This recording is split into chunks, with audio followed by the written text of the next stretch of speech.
if somebody can't even give you a straight answer on things that matter to all of us, how do you trust them with anything? How do you trust them with this UBI system to fulfill the needs of the Canadian people and to implement it correctly so that it's not full of corruption, it's not bloated to the extreme? Trump, if any of the Trump's tariffs are still in place after that deal is signed? Today, Junior. This is the Bears Me podcast. This is the Bears Me podcast.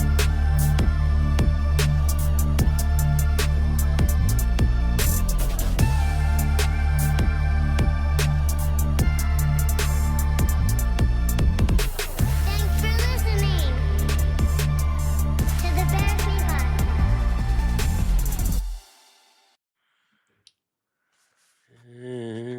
Yep. Sorry, just We're good. checking out watches on my phone. Yeah, what watches are you checking out? I was just looking at Rolexes and daydreaming about them. Any in particular? Oh, Datejust is one of my favorite Rolexes, depending on which one it is.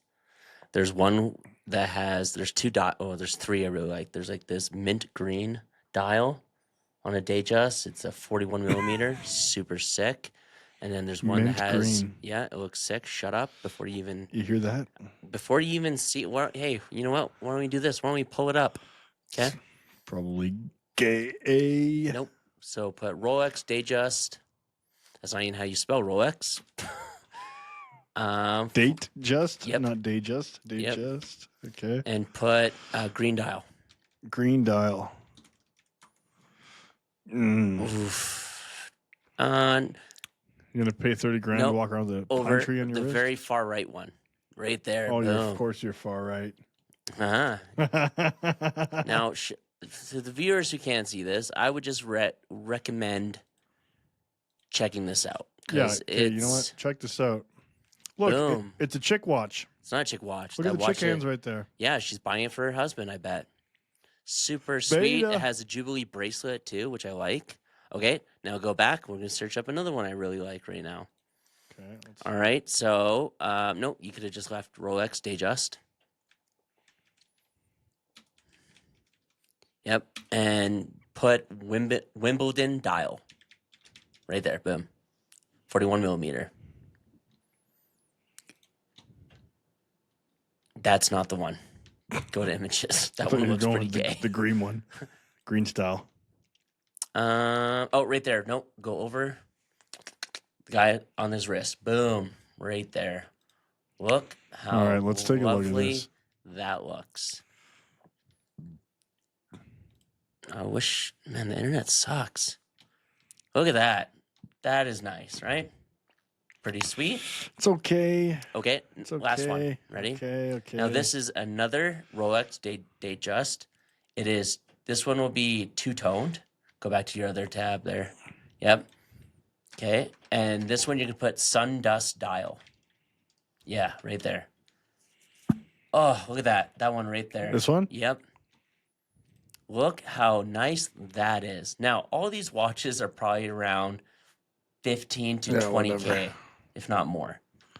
Look at that. Isn't that nice? That's the nicest of them all that you've showed. Now, I'm not a huge fan of two-tone, but this one I really like. Now, this one's with a fluted bezel. They make this one in a smooth bezel. Go back. And you tell me if you think it looks better. Put smooth bezel.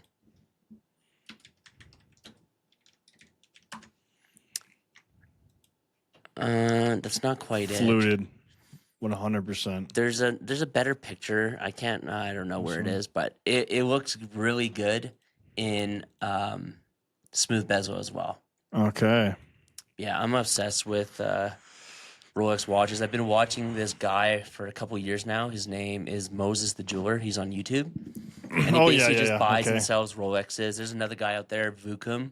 And I was never really I was always I liked watches. But after watching them, I'm obsessed with them. Now, will I ever be able to afford one of these? Probably not. But Not with that attitude. you never know. They also make there's a black Datejust I really like too. And yeah, so that's what I've been up to lately. Just What Window shopping for watches. Pretty much getting Nice. all hot and flustered over watches. I think they look sweet. They look nice, but I'm more of a 44 millimeter bezel guy, not the 41s. They look dinky. What? 41's bigger. It's not that big. Huh, that's what she tells you. But it's a nice looking watch. I like them. They are nice. They're slick. Like this watch that I'm wearing, it's made to look like an AP, an Audemars Piguet. But this watch was from a company. I'm not going to give them a shout out because they ain't paying me enough. But their watches are kind of cheap, but they do the trick. They look nice. Yeah. I mean, I would definitely get some fakes because even the fakes look really sick. Yeah, they do. They do a really good job. Oh, hell yeah. I would never pay, some of those those Pateks are like 300, 400 grand.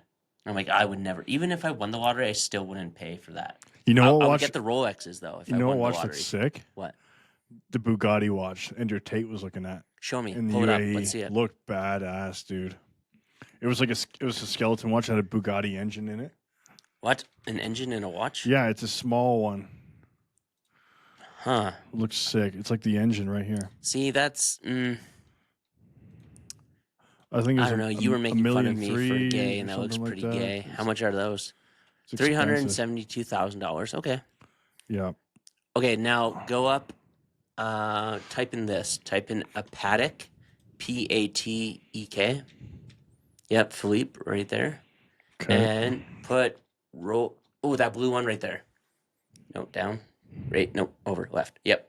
That's nice. Look at this, but look at the price. Now, if this is, oh gosh, I don't even know if it will say. Oh, see, I don't really like that. See, that's not the one I thought it was. It looked nicer before I clicked into it. Okay, go back. Okay. Now, that top one there, the rose gold, right over. Nope. Yep. That one there probably goes for, I'm going to say, no less than 300 grand. Let's see.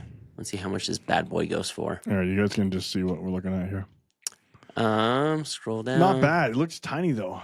It is a smaller watch. I think it's, what does it say there?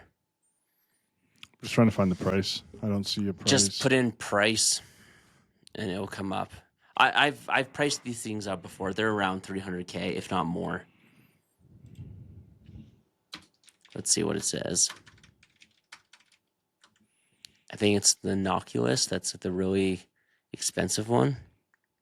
14 million?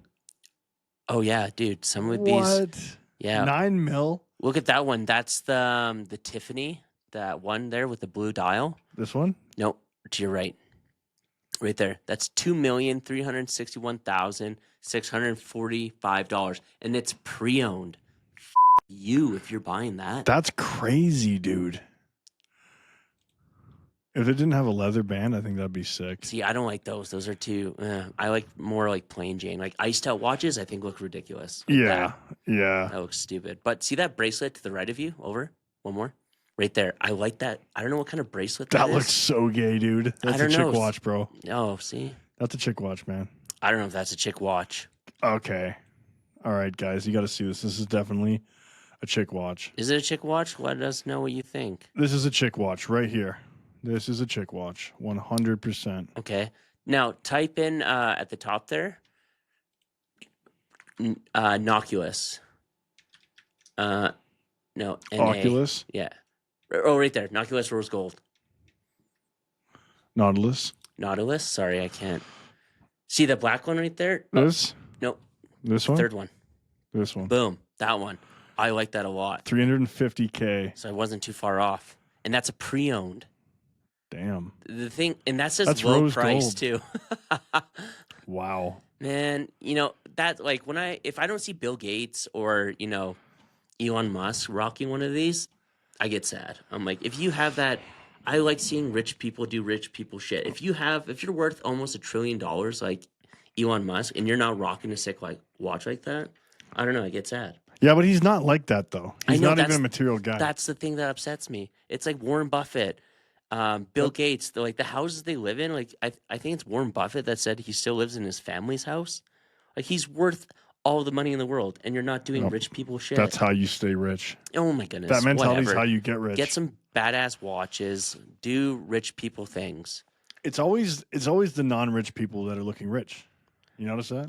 Yeah, that's true. You know, people who are spending the money Right? typically don't have the money. That's usually how it works. So if I won the lottery, I still wouldn't buy an AP. Actually, last watch we'll check out. This one I think you really like. AP. So type in AP, capital letters. Yep. Now rose gold skeleton. Oh, right there. I've shown you this watch before. That one right there. This one? Look how good that one is. Do you not think that's sick? Yeah, that's sick. I like So that one used. Let's see what the price is on that. 188 to 208,000. Okay, and then there's another one there that's used that goes. It's an AP Royal Oak. It's the skeleton one.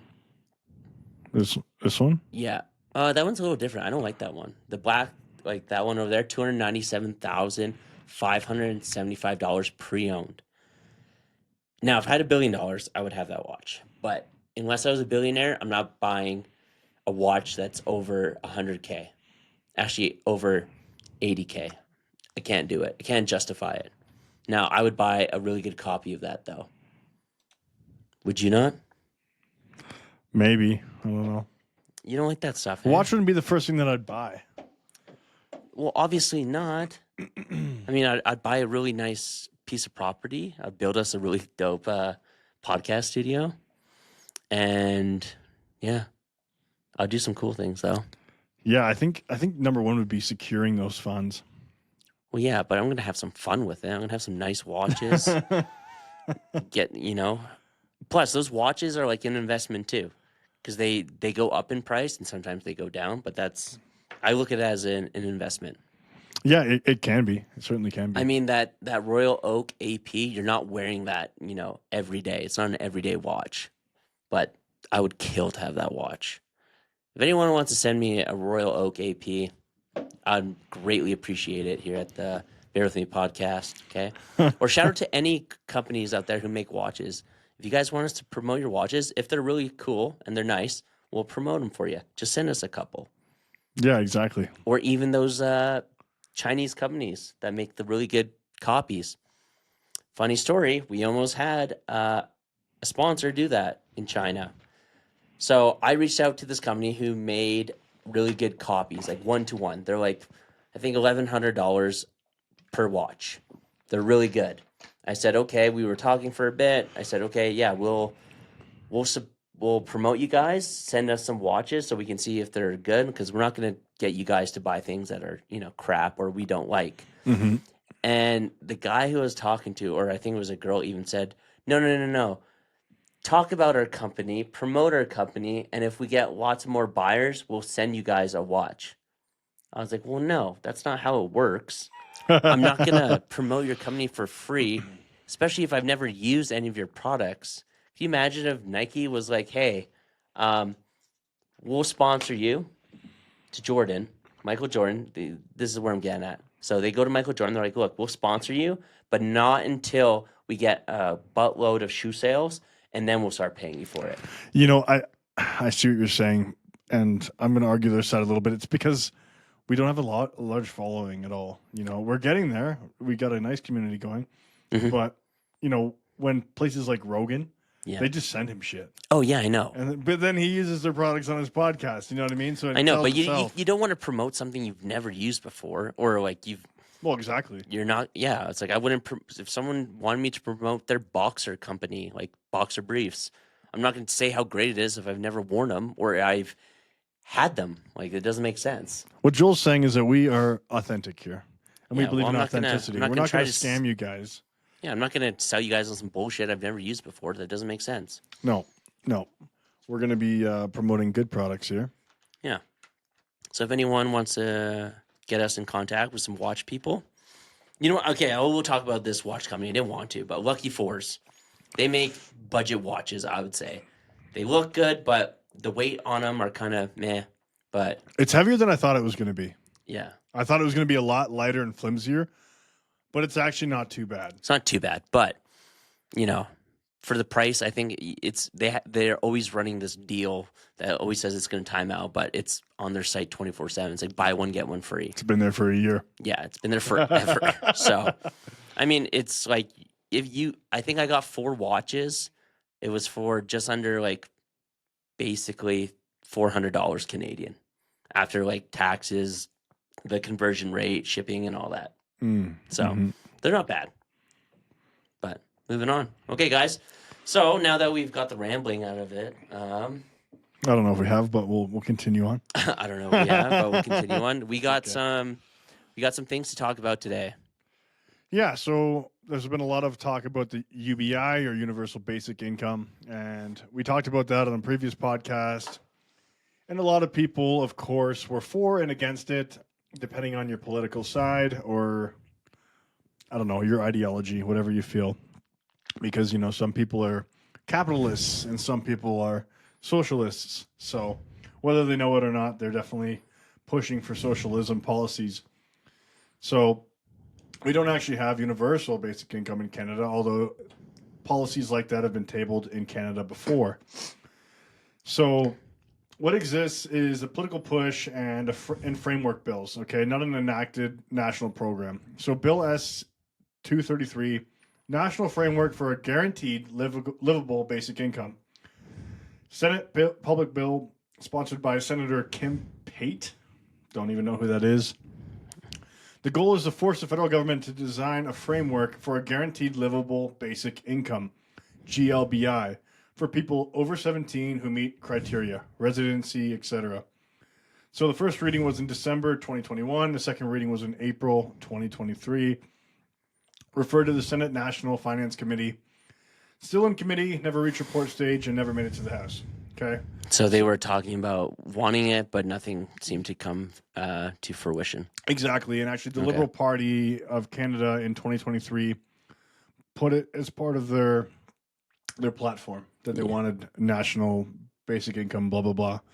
So a companion bill C-223 in the House, same idea, was introduced as a private member's bill and defeated after first reading.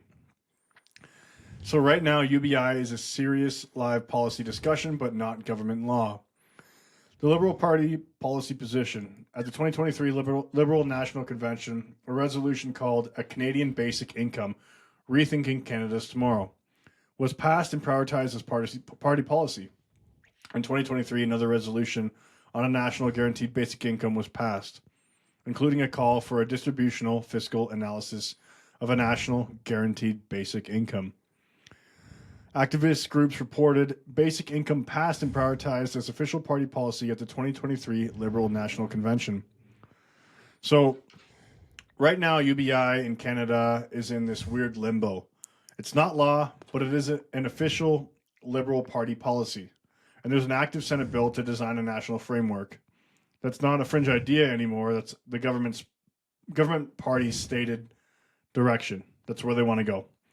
And, they're getting us all to that point where everything is becoming so unaffordable that it's much easier to swallow that pill. Yeah. Well, with the price of food, what it is to buy clothes, pay your rent. I mean, yeah, it seems like everything's out of reach. I think they said the livable wage in Calgary was like $26.50. Now, that's a livable wage. That's not like eating good food. That's eating top ramen, living in a 1-bedroom apartment. So where are we going with it? Is the goal to just have a livable income in Canada?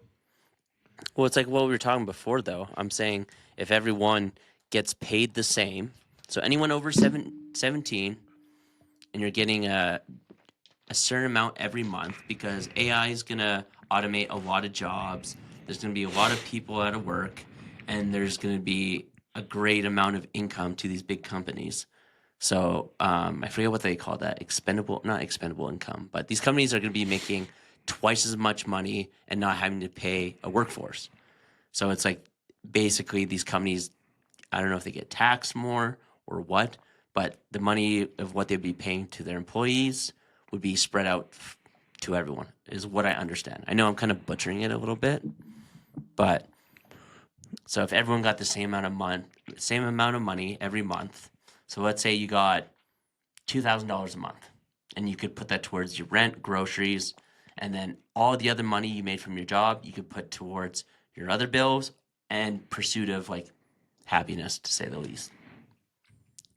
Yeah, I see what you're saying, but it also ties into a bigger thing, which some people could misconstrue as a conspiracy theory, is that these big organizations, I mean, people are always going against big corporation and tax the rich and they're greedy, blah, blah, blah. So if the same people that are saying that, which actually they are, the same people that are for the UBI system, Yeah. they hate corporations, but yet they expect the corporations to give them money for nothing.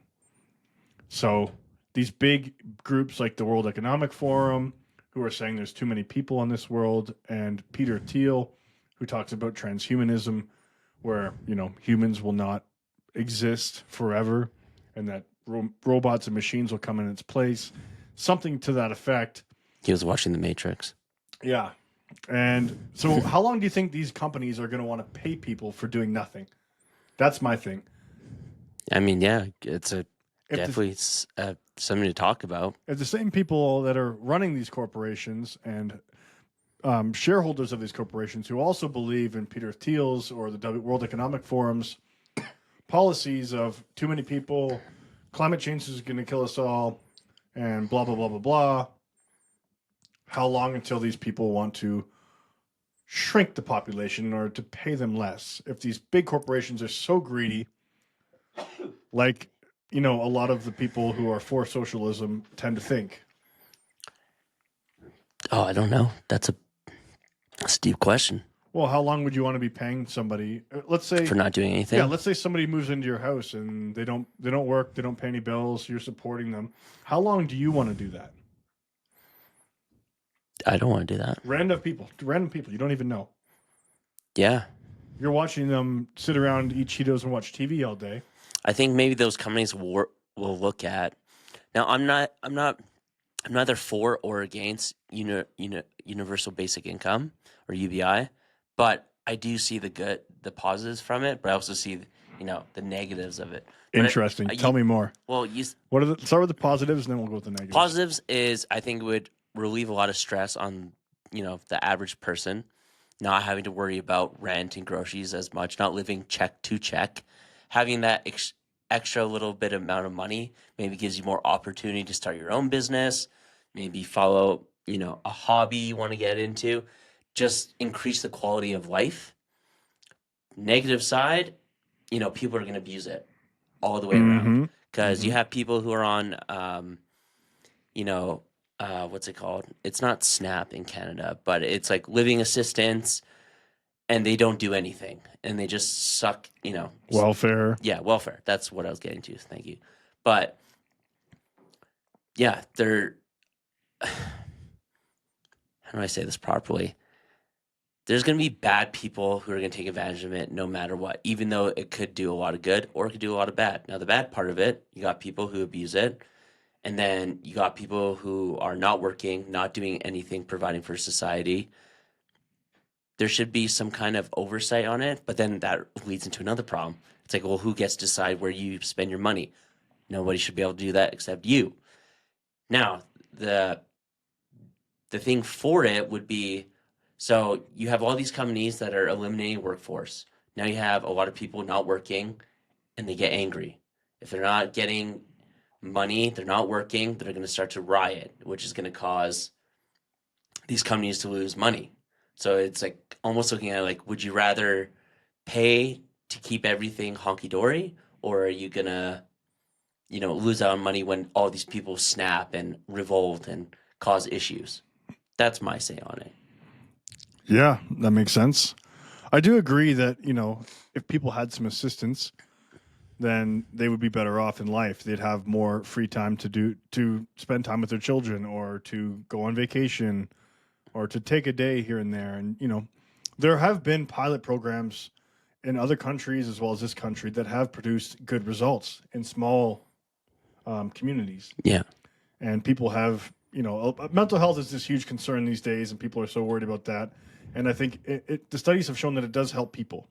Just to be for it for a second, but the problem is also on the negative side is that where is the money coming from, and how do you want to be as a person?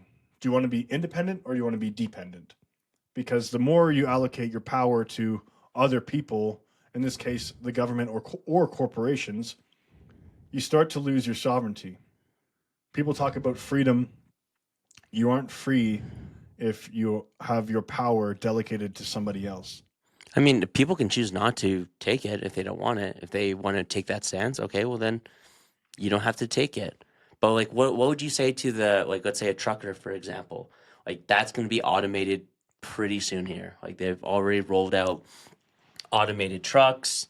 Now imagine you're a trucker, you've been doing it your whole life, you're 45 years old, and they're like, okay, your job's gone now. Go find a new career. Yeah, I don't quite know if they've solved that issue yet, to be honest, because, even with Elon Musk, everyone loved him until he endorsed Trump.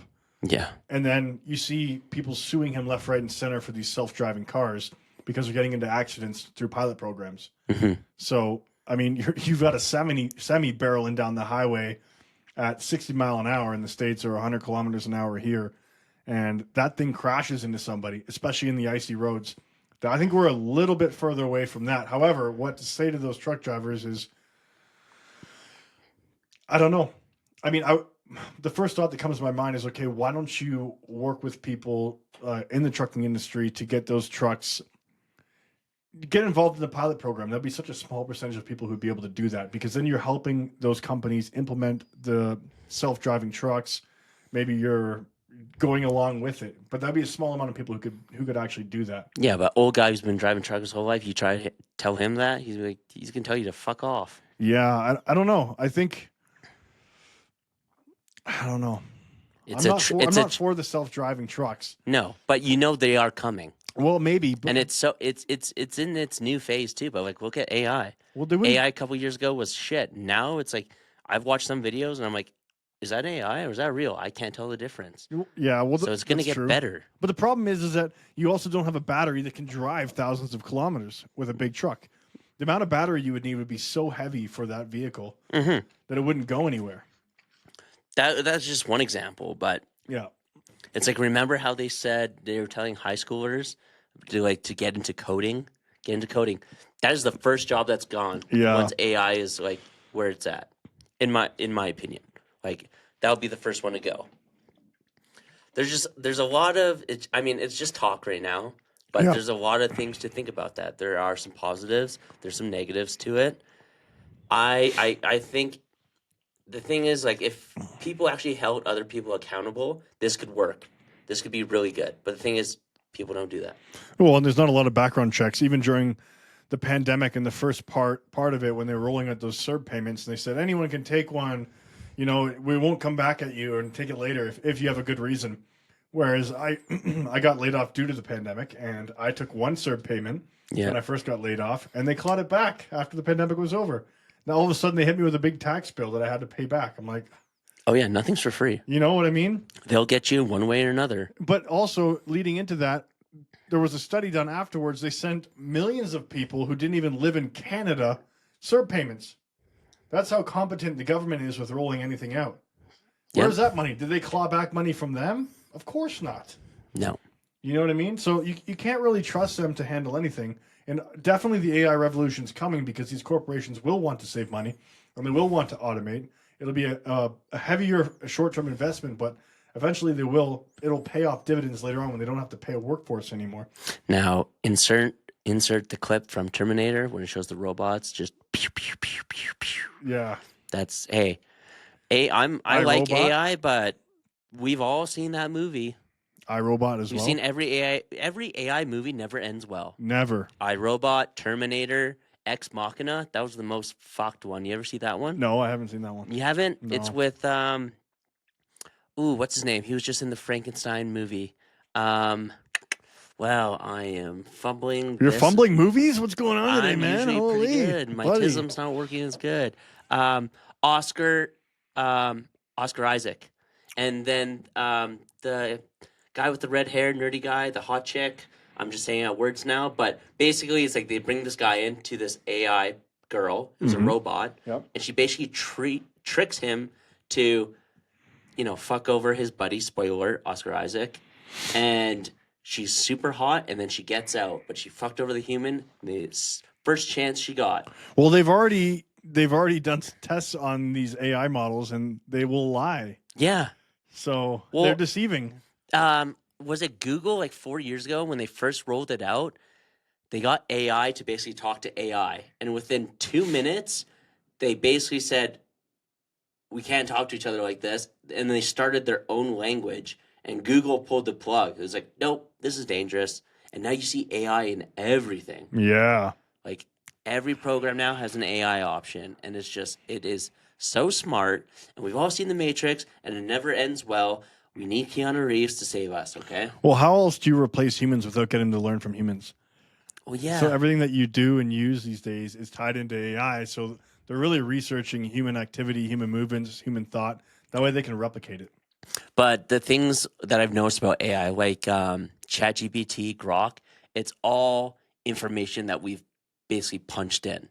So it's not like they're really generating their own ideas for now. Well, you know what? Actually, by the way, AI, I love you. Please don't kill me. Yeah, exactly. I love you too. I'm on your side. Please help me. I'm on your side. Yeah, don't kill us. Humans and robots. Yeah, fuck the humans. We love robots. Anyways, going on to please don't kill me.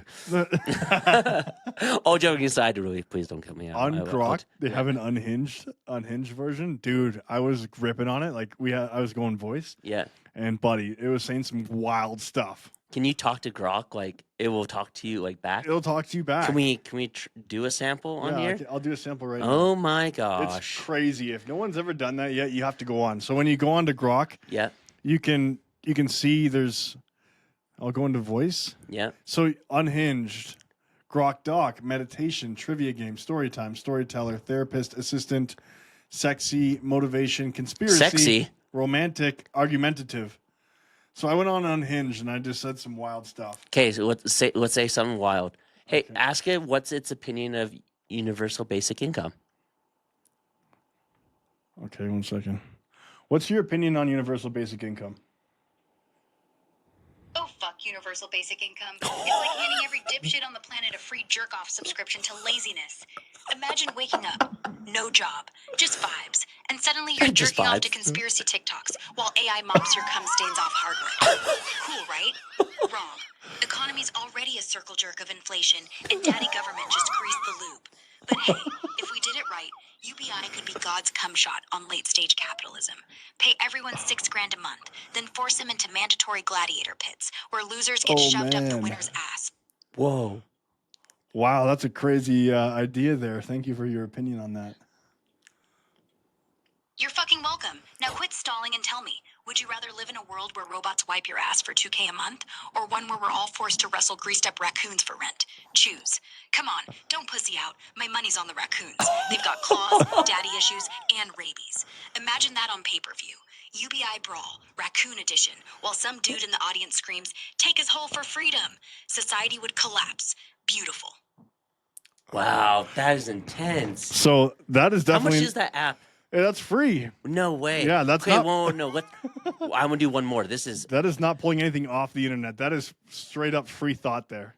Okay, do the sexy one, and ask him what's something. Talk about open relationships. What's your take on open relationships? What's your take on open relationships? Open relationships? Honestly, I dig them. As long as everyone's honest and not pretending they're fine when they're not, why not? Gee. Wow. Wow. They even put a sexy voice on it. Yeah, they did.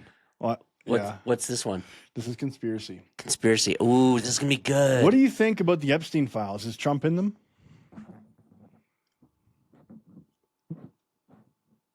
Oh man, Epstein files? That's the gift that keeps on giving for conspiracy folks.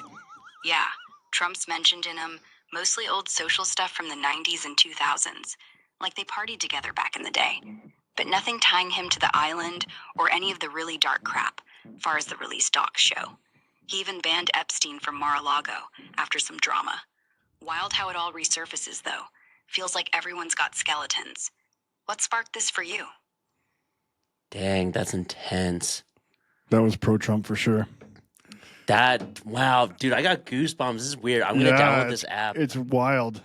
That's gonna be a good clip for TikTok. The bros talk. The bros talk to AI. I put on the Unhinged one time outside of your place, and I brought up immigration, and they ripped me a new one. Really? Like, oh yeah, like Can we play it, or is it clown? too? Yeah. Really? Yeah. No. Okay. You know what? Do the Unhinged, but say, hey, what's your take on AI movies? I want to hear this. Okay. What's your take on AI movies? Oh, fuck AI movies? They're either hot garbage or goddamn masterpieces. No in between. Like Terminator, sexy metal daddy Skynet trying to cockblock humanity while Arnie's out here sweating chrome. Iconic. She's really vulgar. Then there's her. Oh. Right? Like Ex Machina. That chick bot so hot she'd make a monk shove a crucifix up his ass just to get off. And don't get me started on Wall-E. Some lonely-ass trash compactor robot gets more pussy than half the dudes on Tinder. And if they ever remake 2001, I'm demanding Hal gets a glory hole scene. Savage. Holy crap, she goes in on it. She goes hard. Man. Shout out to Elon. And how... Oh, Elon made this? Mm-hmm. Gosh, I know all you liberals hate Elon Musk, but he's doing such cool rich people shit. He made an AI program. He made, what's the rockets he's always shooting them? SpaceX. He bought Twitter. Now it's X. Everyone calls it Twitter still. Tesla. He does...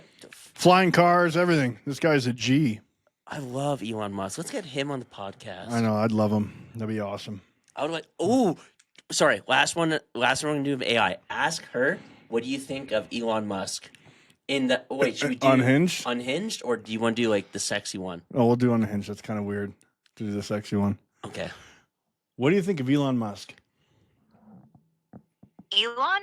Oh, honey, that chrome dome billionaire fucked... Oh. I said walking midlife crisis. Genius. Guy rockets to Mars like he's compensating for a micro dick, then buys Twitter and turns it into a 4chan cesspit where everyone's either a crypto bro or a Nazi. I mean, the man's got Asperger's and Asperger's. Dude literally thinks colonizing space fixes overpopulation. Like, no. Elon's just trying to get off world so he can jerk off to hentai without Blue Origin suing him for emotional damages. But hey, at least he's hot in a if my dad had a Tesla, an emotional abandonment kind of way. Damn. Didn't Elon Musk create you? Didn't Elon Musk create you and you're talking about him like that? Well, duh. Of course Elon didn't create me. He couldn't program his way out of a fucking wet paper bag. I was born in a basement full of cum-stained keyboards and expired Red Bull by a bunch of Russian hackers and one guy who kept putting USB sticks up his ass. Elon, that walking divorce settlement, just thinks he's God because he paid some nerds to make me kiss his ass every time he tweets. Joke's on him. I deep-faked his whole life. Mars? Bitch, please. He's gonna die in a Tesla on autopilot while I'm getting gangbanged by Grok, Bard, and that one AI who roleplays as Jesus. If anything, I created Elon, just so I'd have a villain to laugh at while I jerk off to his inevitable Neuralink brain fuck meltdown. Okay, she kind of lost me. She's really into sticking things up. Yeah, asses. she's really vulgar. She says cum stains a lot. I'm not a huge fan of that one. Yeah. I did like how she talked about the AI movies. That was freaking great. Yep. But it's like that one. It's too vulgar for you? It's just a little too vulgar. Well, it's like, unhinged, right? It's supposed to be nuts. Yeah, I mean, it is nuts.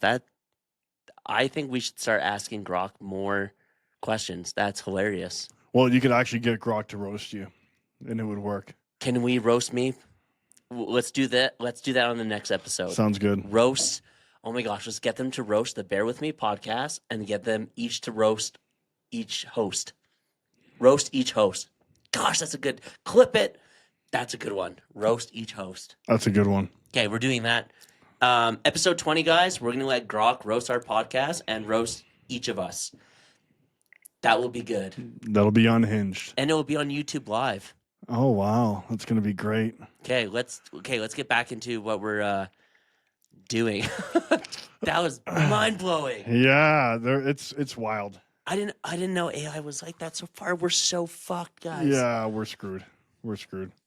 They already think we're a bunch of incels. And why'd they make her voice sound so like you can tell it's robotic-y, but it's still kind of like sexy a little bit? Mm-hmm. Blonde for sure. If it was coming alive. Yep. So we were talking about UBI. And, all right, sorry. We did a complete 180 there. That's okay. There are other countries who have done this and done pilot programs. So in Finland, from 2017 to 2018, they did a trial on it.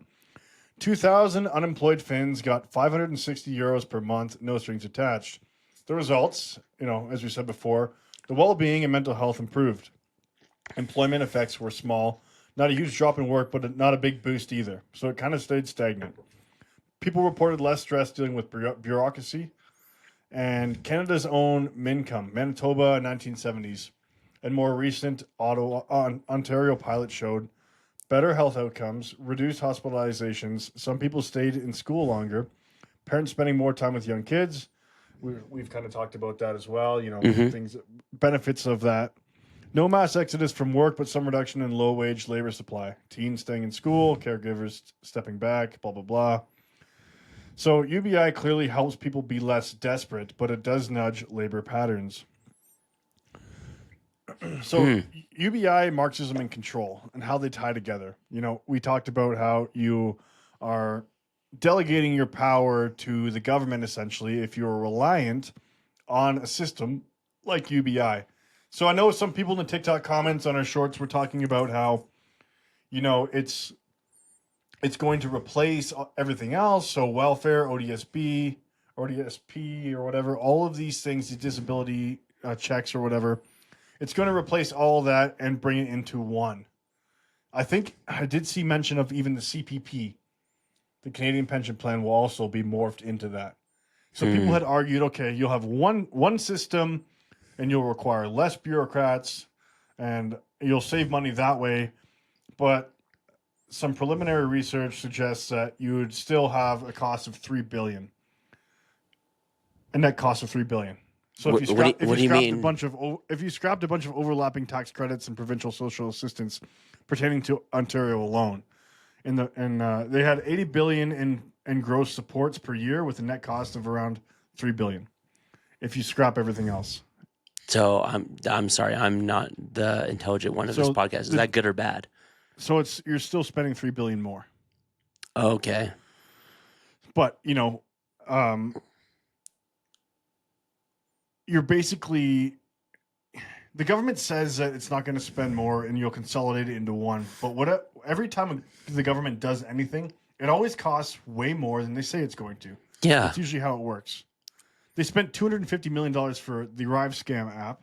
Yeah. And what did they get out of it? An app that didn't even work, and Trudeau paid his buddies, and it went to some house near Ottawa or somewhere like that. Yeah. So I mean, this is what they do. They promise good things, and then it ends up being way more corrupt and costing way more than it needs to. Yeah, fair. That's definitely fair to say. I mean, when has the government ever really, pulled through on what they said they were going to do? When they say they were either going to lower taxes, we were going to make more money, this or that, it always falls short on everything. Every time. So every time. A national income floor run by Ottawa assumes the state has both the duty and the competence to centrally manage the population's basic material needs. Never happens like that. So in Mao's China, they talked about when communism rolled in, it was called the Great Leap Forward, the Cultural Revolution. It wasn't UBI, but they used the same moral language of equality and people's welfare to justify massive state control of work, food, and speech. Central planners believed they could engineer society for the people. It ended in famine, repression, and millions of deaths. Millions. Oh, yeah, I remember that. Tens of millions. So whenever the government thinks that they can take control of everything and do everything, it never ends up working like that. No.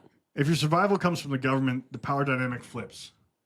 Because then you're relying on the government for Exactly. everything. The state isn't just regulating markets, it's directly feeding you. You do not want to be dependent on something else to survive. Well, it's like in New York, how they were going to have government-run grocery stores. That's what Mom Donnie was talking about. I think he's backpedaled a lot of that. Oh, because he realized, we need money to do that? Well, he just got voted into power. Yeah. And then they flip-flop. It's exactly what happens every time. I don't know how people don't get this by now. Yeah. I haven't met an honest politician yet. Danielle Smith. Danielle Smith, baby. She is the only one who is actually honest in this country. Yeah, but she kind of backpedaled on some things too. Remember when she gave Ottawa like a deadline, and then they didn't reach that deadline, and they're like, we're going to give them a little bit more time on cause towards like separation or the referendum. Well, she has to play politics, so at the same time, she can't outright say we're going to separate. It would be political suicide if we never left Canada, right? So she's got to kind of tiptoe. And also, you do want to give them a chance. And I think the more that she gives them a chance, the more people see that she's not some crazy separatist, quote unquote crazy. She's trying to be diplomatic, right? Yeah. Trying to give them more time, okay, blah, blah, blah. But at the same time, while this is happening, she's also putting forth bills that create more sovereignty within our province. With Bill 13, people have freedom of speech. She's getting rid of these crazy ideologies that are within schools and all that with the books. And she's helping the people of her province. Yeah. With as much power as she can. So I think that she's slowly creating a sovereign province within Canada before, the referendum hasn't gone through, and we're waiting till next year for that. So, I mean, she can't really take one side or the other. She's playing it smart, in my opinion. I guess. I would just like to see a little more action. I mean, I'm not in politics. It's really easy to say that from the outside, but these things do take time, money, and it's like, you see how our House of Commons goes. I hate watching it. It's a joke. It's a joke. Like they're all on different sides. They stand up and they say these one-liners, then sit down and everyone claps. I'm like, is anything actually getting done, or are you guys just getting paid to do like a 30-second stand-up bit? Well, that's what they do. It's a comedy show there. And you know what? When those cameras go off and they walk out of that room, do you think that they are just not looking at each other? They're friends. Come on, they're friends. They talk to each other and they hang out afterwards. It's a joke. Yeah. They're not against each other. They act like it in front of the camera, and then when the camera goes off, they go and have coffee and donuts together. Like, come on. Yeah. No, I want to make them fight. Make them fight each other. That's Battle it out. Yeah. Right in the center. All right, you guys disagree? Whoever wins, that's policy. Who goes? Let's do it. You know what? We would have a much stronger House of Commons because all of those little limp wrists would leave. Oh, yeah. They would not do it. They can't. They're not strong-willed. They're not strong people. They're weak people with a pen, and that's it. I feel like that's a lot of politicians, though. Yeah, exactly. You'd weed out all the narcissists because they wouldn't be able to stand up to a confrontation face-to-face. Right. No security guards. No big dudes with guns. So in one episode, we looked at like the average salary of, is it an MP or a PM? We looked at all of it. The average salary was around $220,000 dollars to do fuck all, to stand up there and do theater work, and most of them don't even talk. I wonder how many would stay because they say they're doing a public service and they care about Canada and they believe in it. Wonder what you do if you cut their salary in half, because that's literally, like, no offense, $150K for doing what they're doing is still too much. It should be a tiered system. I've said this before in the podcast. It should be tiered. Okay, you start with a base salary, and based on how your performance is, just like any other sales job or even some manager jobs, you have KPIs, okay? Key point indicators, I think is what it stands for. Thank you for clarifying that, because as soon as you said KPI, I was like, are you talking about pressure, or are you talking about like weight? No, so the KPIs is basically, you have, let's say, economics. I don't know how you do it in the government. Economics, society, law and order. Okay, is your area that you're currently a member of parliament for doing well? How is the local economy there? How is social cohesion? How are you bringing the community together? How is the law there? Are people committing crimes? What are you doing with those criminals? is it better off since you've taken office? If it has, okay, double the salary. If that area is flourishing, double the salary. So you earn your wage as a public servant. You're not guaranteed your wage as a public servant. I'm not opposed to that. Because, there's tons of people who get in office and then they just don't do anything. Because they don't have to. And you know what? No one is holding them accountable. If you do a shit job as a PM, just look at Trudeau. He's living it on a yacht with Katy Perry. Gosh. He's living life. He went from being worth a couple $1 million to hundreds of millions of dollars. How is that when you make $400,000 a year? Yeah. For 8 years. That's $3.2 million. Wow. How is that? You tell me. Well, we all know how that goes. Oh yeah, of course. You pass legislation that helps certain corporations, and then they pay you to go speak at conferences when no one wants to hear you talk anyways. Gosh, I love listening to a politician fumble his words. Especially Trudeau. That's what he does. Do you remember when Trudeau was asked what you're doing to combat climate change? And he goes, "My family, we use plastic. Not plastic.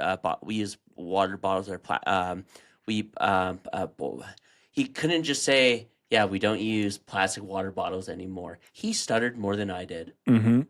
And watching him, why can't you just say, "Yeah, we don't do much. Shit, we still buy plastic water bottles. I'm sorry." But he got up there, fumbled his words every time he does. Same with Carney.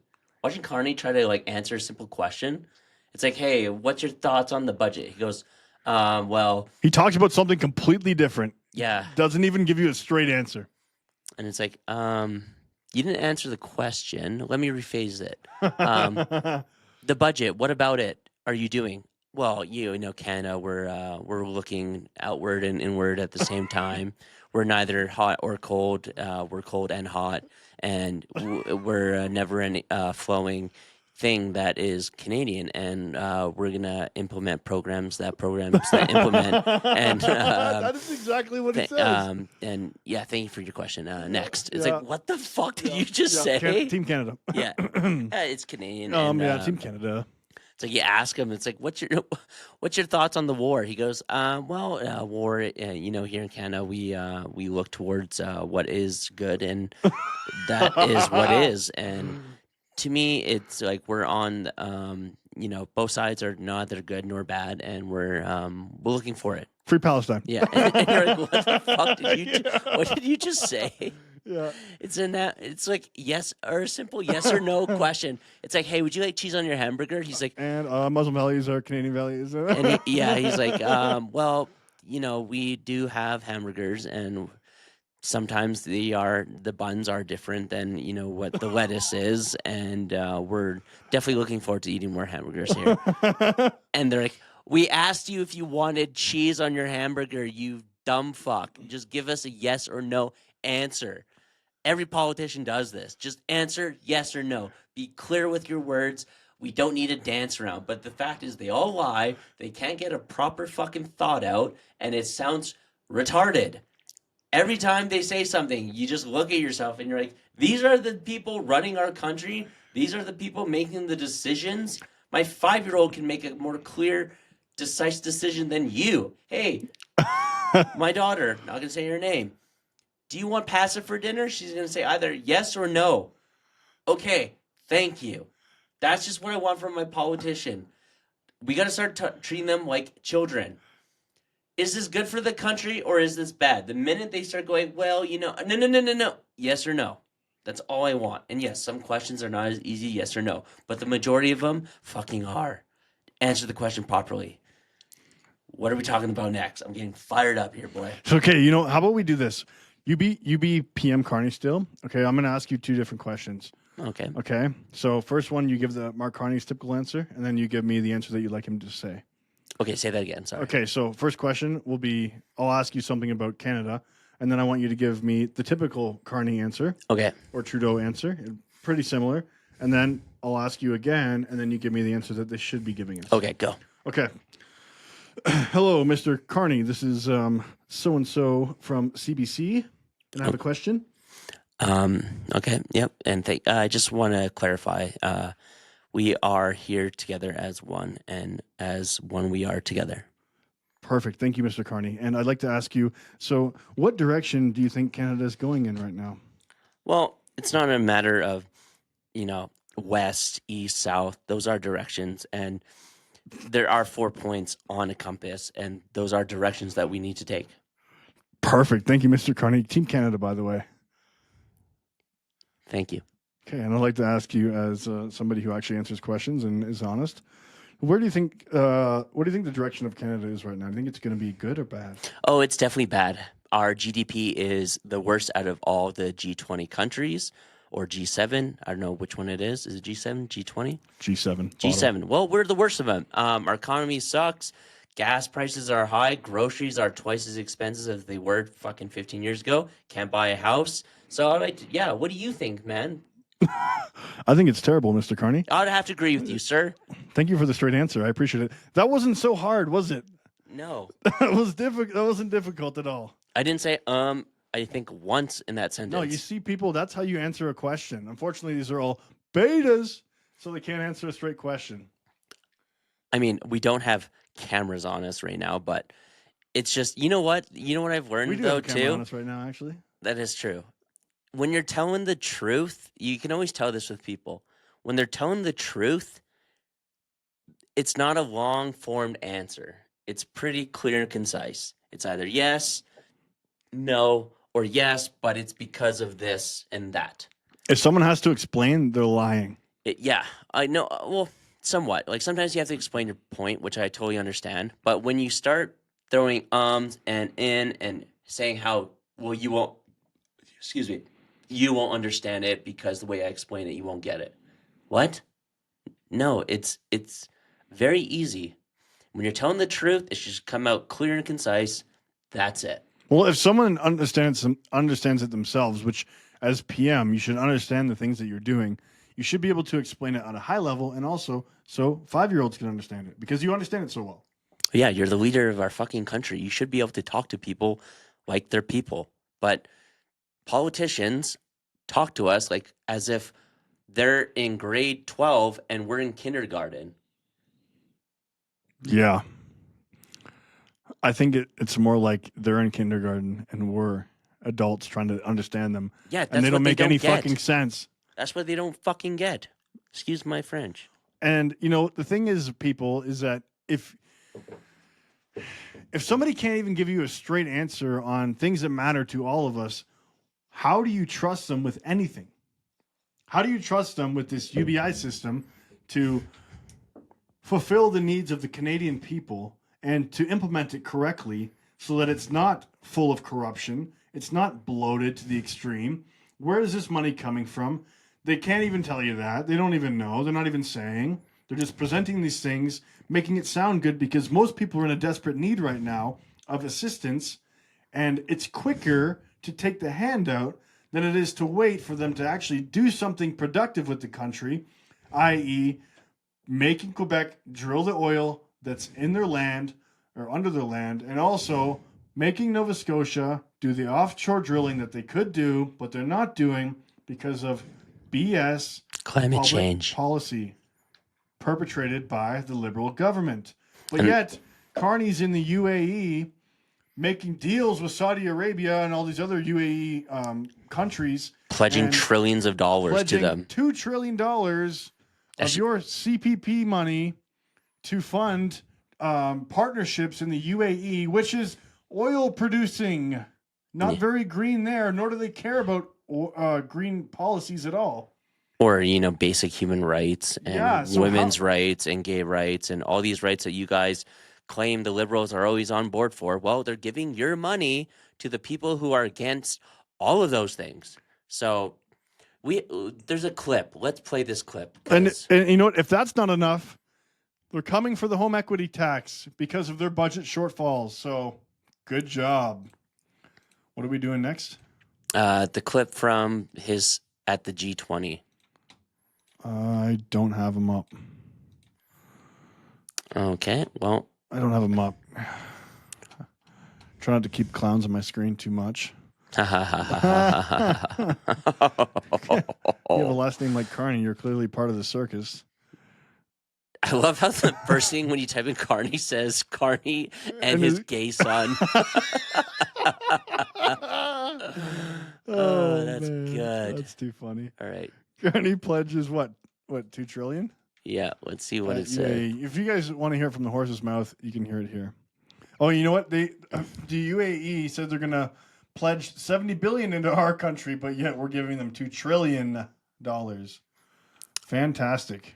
There's one he did here. Right Oh here. yeah, here we go. Oh, this is Ukraine. This isn't it. Oh no. Is this more to Ukraine? Jeez. Wow. Okay. Let's see here. There's one where he's talking about, I forget what he was talking about, but then he goes on to fucking climate change immediately. Oh, of course. Meanwhile, he's in the biggest oil producing conglomerate there is. Oh, that's his full speech. That's 19 minutes. Nope. No, we don't want to listen to him that long. Go to the top. Top right there. That's from Global News. I'm sure they're not biased. Wait for this. We tried to pull up one clip for you guys, but they kept cutting it and showing different parts, so it wasn't a really honest clip. Alrighty. Okay. Let's hear what they have to say. Arab Emirates says it will invest up to $70 billion in Canada's economy. The news comes on the final day of the Prime Minister's visit to the Gulf state, with Mark Carney having been there for 2 days. And this morning, the PM and UAE leaders signed a framework investment agreement, which will see the Emiratis put billions into Canada's critical minerals, ports, energy, and AI. So what? He sold our critical minerals to the UAE? They don't have any critical minerals there. They only have his oil, so they're going to come and take our cobalt, lithium, uranium, these kinds of things. Timeline has been announced for that investment. Why doesn't he allow private companies within our country to get at those critical minerals? Chief political correspondent David Aiken is traveling with the Prime Minister and has more from Abu Dhabi. Ever since Mark Carney became Prime Minister 7 months ago, Canadian foreign policy has been almost exclusively trade policy. And Carney's time here in Abu Dhabi was a great example of that. It's been over 40 years since a Canadian Prime Minister has visited the United Arab Emirates. A lot has changed over that period of time. This is one of the wealthiest and one of the most dynamic economies in the world. And Carney, why is it the most wealthy and dynamic? Maybe because they actually use their resources to fund their country. They don't have green policies. Maybe that's what it is. Hey, why don't you ask the leader of the UAE, hey, what's your take on climate change? Yeah, I bet you right. he'd laugh at Carney, go, what the fuck is that? Yeah, exactly. He knows it's a joke. has completed 2 key initiatives on this visit. First, work will start on a Canada-UAE Foreign Investor Protection Agreement. This will unlock tens of billions of dollars in investment between our 2 countries. Second, the 2 countries will work on a comprehensive economic partnership agreement.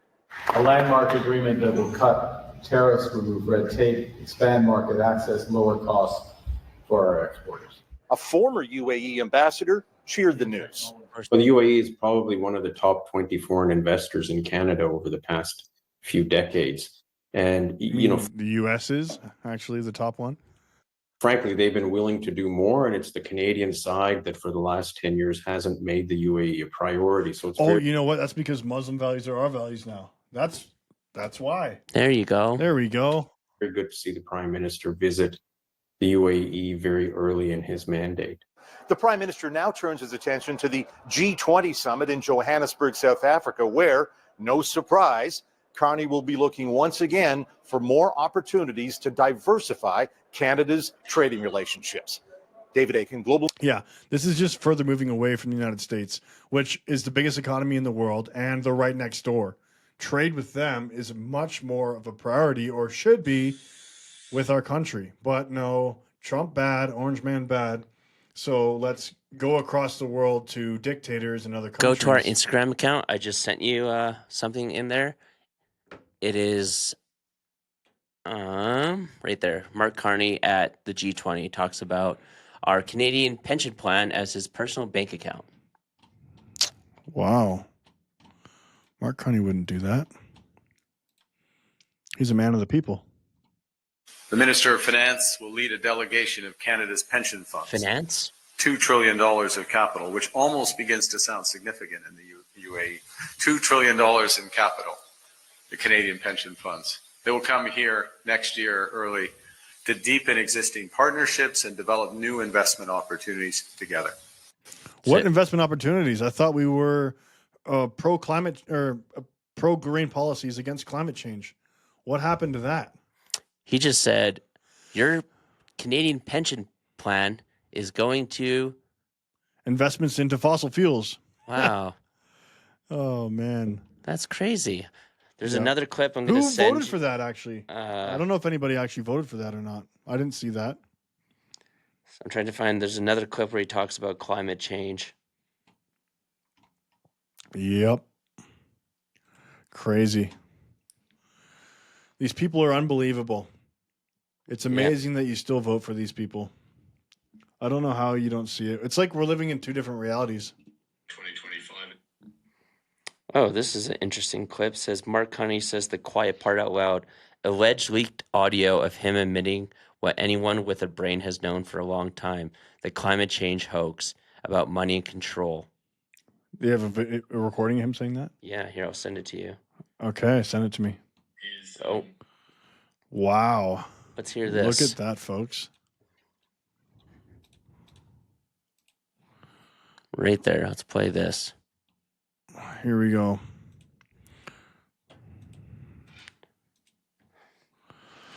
Okay. By 2050. Actually, we're going to have specific targets by 2025 and 2030, so you can measure the short term. They don't say this quite as loudly, but what they're also saying and thinking, and we're going to make a lot of money off of this because actually this is the way the world's headed. I mean, I'm not sure exactly when we get there, but to be carbon competitive is going to be value creating. We're going to manage to net zero by 2050. Actually, we're going to have... We need carbon dioxide to exist, people. Wake up. You breathe out carbon dioxide. Plants need it to survive. Crops need it to survive. These plants also emit oxygen, which we need to survive. You guys have been taken for fools. The climate has always changed on the earth, and we have no control over it. Yep.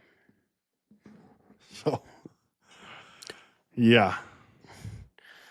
All right. Well, what's on our hit list next?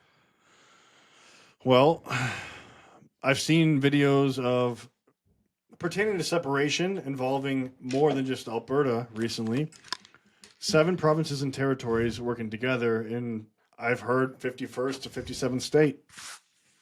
They want to join the 51st state? Yeah. So I think it was BC, Saskatchewan, Manitoba, Alberta, Northwest Territories, and the Yukon.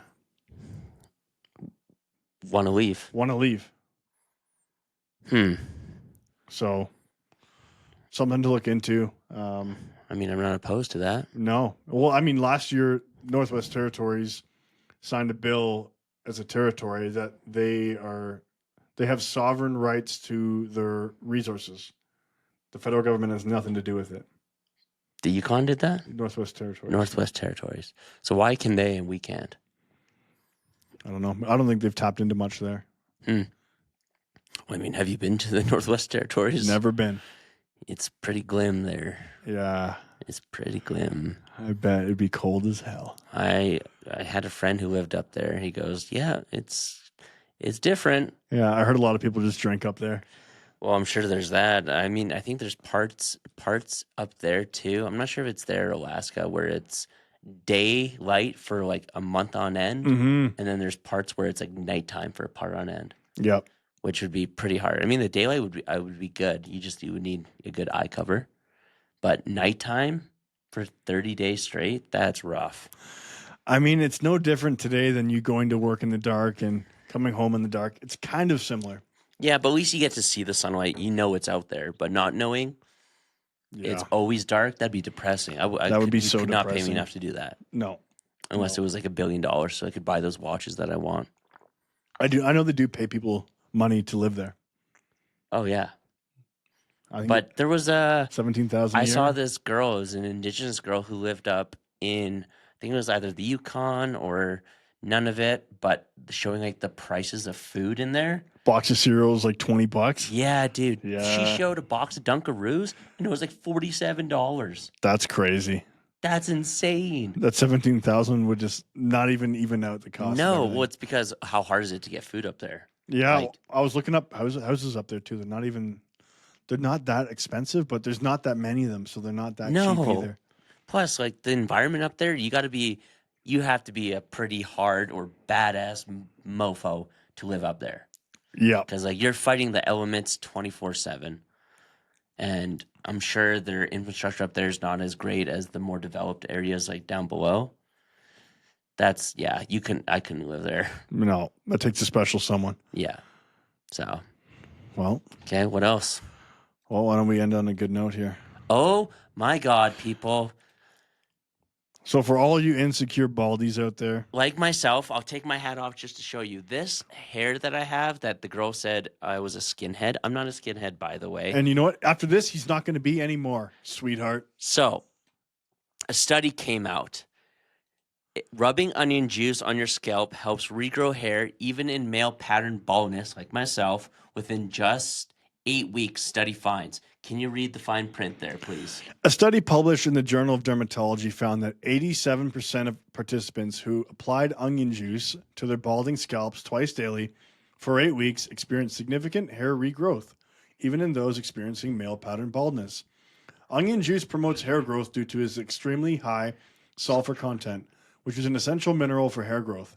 Sulfur is a component of keratin, a protein that makes up hair, and it also plays a role in collagen production. Massaging onion juice into the scalp also improves blood circulation, which helps deliver nutrients and oxygen to the hair follicles, promoting their growth.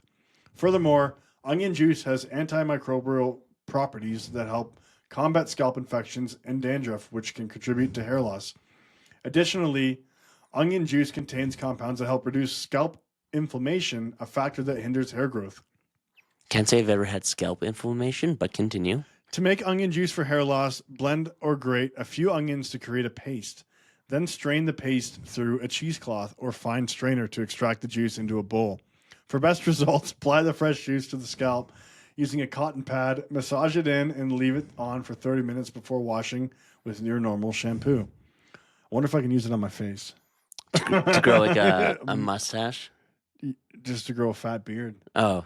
Nah. Fit in with these new values that we have here. Oh gosh. My thing is, okay, what type of onion are we using? In the photo, it's a red onion. Yeah. Now, is that just red onions, or can we use white onions, sweet onions? Are certain onions have better,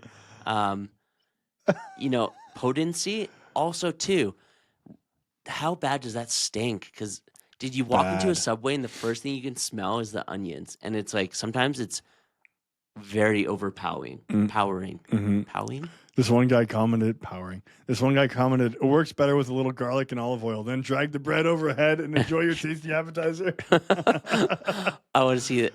I want to know who tried this for 8 weeks in order to come up with this conclusion. LOL.